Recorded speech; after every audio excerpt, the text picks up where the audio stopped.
Todd Falcone. Welcome back to toddfalcone.com. And today wanted to chat with you a little bit about retaining your team members, especially the big ones that are producing lots of volume and the ones that we all rely on in our organizations for our monthly checks. So, all right, so check this out. So I was having a conversation this morning with a coaching client who does an incredible job at maintaining very, very consistent contact with people in her organization, which kind of got me thinking about doing this video today as just a reminder. Because here's the thing, look, you go out and you invest all this time building relationships, building an organization, helping an individual grow a team, and that person becomes, at some point, independent of you. Really, they don't need you for anything. They're crushing it. They're doing their own team calls. They're running their own events, and maybe they're way better than you. And in fact, I've recruited lots of people that are way better than me in my history of doing network marketing. We look for that stuff.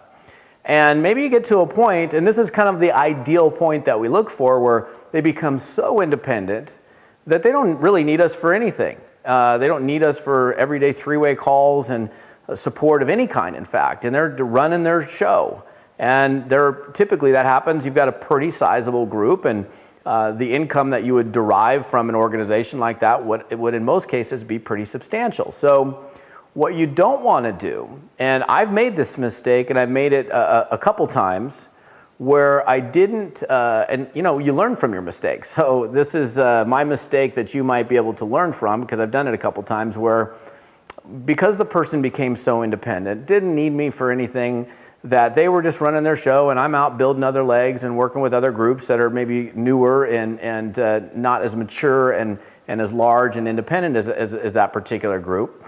And so I'm out building these other groups and didn't pay attention and stay in consistent contact with that independent person who's now all on their own, where something happens. I mean, here's the reality of building any business. You lose customers. You lose chunks of your business that you have to then go find or regain or rebuild.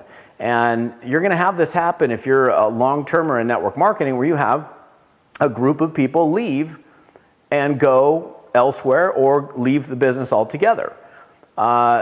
So what you want to do is make sure that you're maintaining, and here's the rule I'd give you.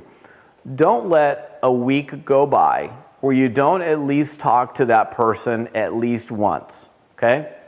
So even if they're totally independent and you're just checking in and saying, hey, this is Todd, wanted to check in, see how you're doing, how's business, what's going on, I see volume is up, great job, whatever it is, and they're not even using you for anything, they don't call you for anything, that you still maintain some level of very consistent contact, where it's not, oh, it's been 3 months since you've talked to that person. Because here's the thing, if you let too much time go between contacts, just like in any garden, weeds come up. And if you're not picking the weeds before they get too big, all of a sudden the weeds take over the garden and you can't do anything about it. It's already too late. Your garden is dead.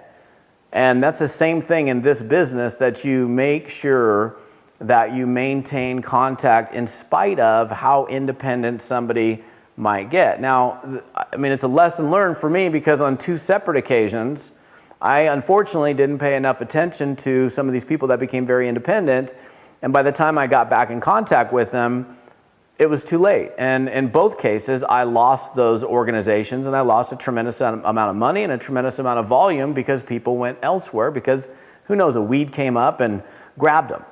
So just a reminder that, when you're working with a team and you're building a team, you're talking to those people every single day, you're working with them, you're doing calls with them, you're doing meetings with them, that's one thing. But then you get to a point where they become totally independent and they don't need you, and you're out building other groups, and that's what we look for. But just don't ignore or let too much time pass between contacts, so that if something does come up, if an issue does come up, and in business, issues come up, that's business, that you can catch it before it really reaps bad stuff in your group. So just a reminder, this is a lesson for all of us to heed, and something that I've had to learn through unfortunate experience, but hopefully you can learn from my experience rather than you actually having that happen to you. So this is Todd Falcone. Love to hear your comments below. The main stuff that's going on is at toddfalcone.com. That's where the conversation's happening. So we'll see you there, and I'd love to hear from you. Have a great day.